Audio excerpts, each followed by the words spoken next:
எதிர்காலத்தில் யாருக்கும் வேலை கிடைக்காது. ஏஐ தொழில்நுட்பம் குறித்து ஈலான் மாஸ்க் சொல்வது என்ன?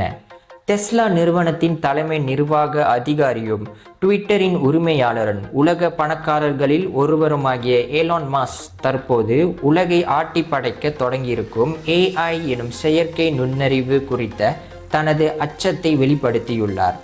பாரிஸில் நடந்த விவா டெக் ஸ்மார்ட் ஆப் நிகழ்ச்சியில் வெப்கேம் மூலம் பேசிய மாஸ்க், செயற்கை நுண்ணறிவின் காரணமாக வருங்காலங்களில் நம்மில் யாருக்கும் வேலை இருக்காது என்றும் ஏஐ தொழில்நுட்பமே தனது மிகப்பெரிய பயம் என்று தெரிவித்தார்.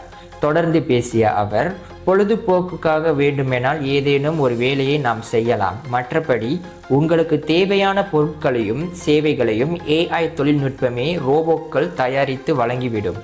பொருட்கள் சேவைகளுக்கு பற்றாக்குறை இருக்காது.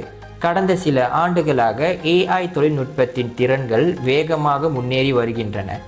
கணினி ரோபோக்கள் உங்களை விட எல்லாவற்றையும் சிறப்பாக செய்ய முடிந்தால் உங்கள் வாழ்க்கைக்கு அர்த்தம் உள்ளதா என்று கேள்வி எழுப்பிய அவர், சமூக ஊடகங்கள் மனித மூளையில் சுரக்கும் டோபமைன்களை ஏஐ மூலம் அதிகப்படுத்தும் யுக்தியை கையாளத் தொடங்கியுள்ளன என்றும், இதிலிருந்து தங்கள் குழந்தைகளை பாதுகாக்க அவர்கள் அதிக நேரம் சமூக ஊடகங்களை பயன்படுத்துவதை கட்டுப்படுத்த வேண்டும் என்றும் அறிவுரை வழங்கினார். கடந்த காலங்களிலும் ஏஐ தொழில்நுட்பம் குறித்து ஈலான் மாஸ்க் அச்சம் தெரிவித்திருப்பது குறிப்பிடத்தக்கது. இந்தியர்களின் இதய குரல் மக்களோசை.